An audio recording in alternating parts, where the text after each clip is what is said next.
sporting activity I'll be focusing on is futsal. A technical aspect of futsal is shooting. An example of why shooting is important in futsal is because shooting is the key part of the game which allows goals to be scored. If a team makes no shots on goal during a game, then no goals can be scored, therefore success rate will be at a minimum.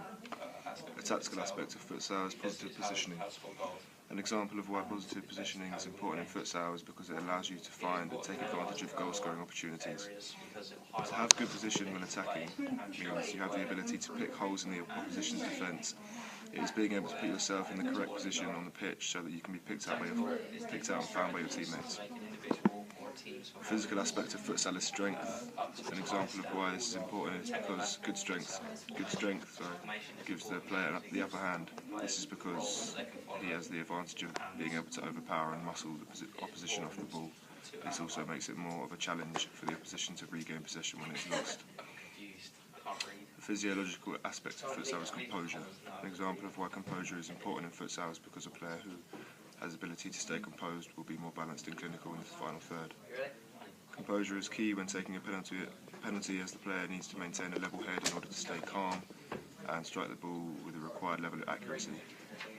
Finally, a biomechanical aspect of futsal is movement patterns. An example of why movement patterns are important in futsal is because futsal players are always on the move over a short distance.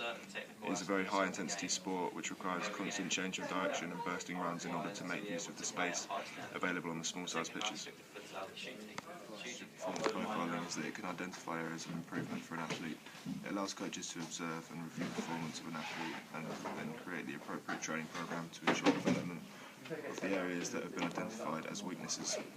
Performance profiling can also give players extra motivation as they have the opportunity to track their progress and see where they are improving over time. A disadvantage of performance profiling is that it can give unreliable results depending on the athlete's performance. If a coach records and reviews results taken from one game in which an athlete has had a particularly bad performance, then this will not display reliable results of the true ability of the athlete. There are also external factors which are not taken into consideration when using performance profiling, such as the possibility of underperforming teammates effectively making the individual athlete look bad.